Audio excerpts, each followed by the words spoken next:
I mean, the PDC's tournament, you know, no disrespect to the other guys in the other organisation, you still have to play fantastic darts with them. But with us, personally, when someone's banging in 100 plus averages, game in, game out, week in, week out, it's tough. But hey, that's what it's all about. That's what makes the game great. Listen, I can just see out the corner of my eye one of your mentors, Mr. Rodney. Rod Harrington. You mentioned him. Yeah. And hello, Rod. How are you? Fine, yes, fine. Good to see you. Thank you. Now, you mentioned Rod, didn't you, when you had your victory in Ireland? Yeah, What does the man do for you? He does a lot. Puts, Tell him you know, Rod's great inspiration. I mean, Rod's been a great champion over the years. And he puts the positive thoughts in my head, you know, when you're on a downer, because everyone has a downer in any sport. And when you've got someone behind you that's been there, done it, and keeps pushing you and driving you on, I'm not saying you can't fail, but don't know, make you feel good. And I think a month ago I certainly proved that. You know, when someone's putting good thoughts in you, you just go up there and just keep going, keep going, keep going. And how are you enjoying this game tonight? Yeah, I mean, I don't think it's a vintage Taylor, but I think Andy's starting to struggle. I mean, you know, if you've broke your arm and he hasn't practiced for hours and hours, then he's probably feeling it. And I know he's having a long break now, but you know, it's a funny game. I think Phil looked very nervous in the early sets. I mean, his hand was shaking a good one. You know, it's big for both players. You know, they've both got reputations at stake there, and you know, it's you know, going that way. There are some people who are starting to believe that Phil isn't quite the player he was. Colin just said write him off at your peril, which is obviously true, but do you think that? No, I don't think that. I mean, it doesn't matter what sportsman you are, you can never be firing at 100%. You know, Tiger Woods has proved that, Man United, Arsenal have proved that. It's just something that happens. You know, there's certain things that happen in your body that make you think, well, you know, things are not quite right today, but never mind. You know, Phil's the same sort of person as that. But, you know, you don't write Phil Taylor off. I mean, Phil Taylor is an exceptional dart player. The standard in darts has improved an awful lot. Colin, you know, has improved his game and now is capable of taking Phil on the stage. And a lot of other players have got to, you know, look in the mirror and go, right, I've got to do this, got to do that if I want to compete with the top boys. You know, that's me included. You know, I'm just the lazy one at the moment. But you know, you've got to take the game seriously. I mean, Phil has proved that he really does practice hard. Colin's starting to practice really hard. We're going into the World Pro. You know, he'd be practicing 3 or 4 nights a week. That's without just the hours on a dartboard, just keeping his action going. You know, it's a serious game now. And as the boys have taken an extended break downstairs, how hot is it in that room? It'll be over 100 degrees on the stage, and if you're not used to that heat, we are now. And if you're not used to it, that's probably what is getting Andy. You may be getting a little bit dehydrated. You know, I mean, whether you drink beer or water, you need to have the fluid inside you on that heat, and it does. It's very hard to sustain a good performance, you know, for 3 hours perhaps, under that sort of heat. It's really hard. And I'll ask you the question, do you think Phil's got the game now? Yes, definitely got the game. I mean, he's going to come out of tonight, you know, at 5-2 up, he shouldn't lose.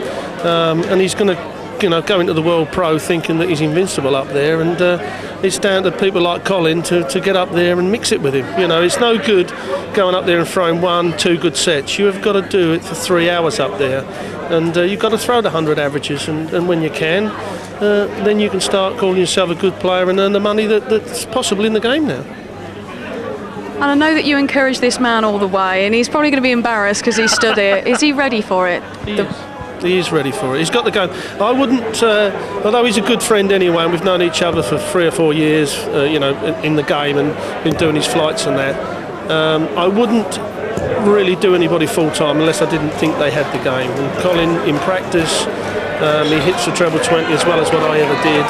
And I know everything there is to know about this game, and he's got the game, and he's good enough, and he's now sensible enough to cope with it. And sometimes that's the difference between a great player and a player that wins. That, you know, they're sensible, their attitude is right, and it is a little bit sports psychology, because everybody likes the feel good factor, and you know, sometimes that extra 2 or 3% is the difference between winning. And his attitude in the Grand Prix in City West proved he just, you know, had the right attitude, did the right thing at the right times, and he come out the winner, and it was nice to see. Listen, thanks ever so much for joining us. I think the boys are ready to play again now, so we can get Okay, we're going to pass you back over to the boys in the commentary box. They're going to tell us a little bit more, but thank you ever so much for joining us. Thank you very much. Thank Colin you. Lloyd, Rod Thank you. Harrington. Thanks, boys, for your time. Thank you. Yes, thanks very much. Very interesting that. And you know, Rod Harrington knows what he's talking about when he's talking about heat on the stage. Remember the World Match Play final, Blackpool 1999? He changed his shirt 3 times during that, and the temperature on that occasion went up as far as 120 degrees. I've had it on good authority that they've measured a temperature there of around 112, 115, and that, Sid, is very, very warm indeed. That's right, two other factors, Andy. We got those outside taking large gulps of Essex eggs, and Essex lad, it should do him good. But also this kind of marathon match, like 50 years ago in the Northeast used to play these sort of 45 leg games for masses of money. He's not used to this kind of activity, and also that wrist, that broken wrist 11 weeks ago in Germany, he's having trouble with that. So we think that Andy is under extreme stress. That seems to be the report from backstage, John. Absolutely, and one has to sympathise because he's put up a tremendous performance, and one wonders when he comes back what he has left to give, because just to remind you, I was at Taylor going 3-1 up. Fordham won the 5th set with some quite outstanding darts to make it 3-2, and since then it's been Taylor 3-2 and Taylor 3-1, and he's 5 sets to 2 up. But see the difference there, that dart going up towards the top left hand corner of the screen, this one coming past that light rather than going up to the corner, the different flight path. Taylor's much more direct and a different follow through as well. And many years ago, I'd be like pulled by private eye because they said they were very fit athletes, these guys. Throwing tungsten is harder. So the great late Leighton Rees throw darts for 3 hours after he hadn't picked them up one Christmas for 10 days. He was crying with a build-up of lactic acid. Pitching tungsten darts really means in your tricep and bicep, you build up immense lactic acid. So even though Andy's got a nice clear release, there's still an awful lot of muscle movement in this. This is a marathon game. I think the other quality that sometimes we overlook, and I certainly try not to, Sid, is what they call nowadays bottle metal, if you like, M-E-T-T-L-E, not M-E-T-A-L, but that as well. But really it is keeping the nerve, the nervous energy that is used up. Helen is now with Wayne Mardle. Yes,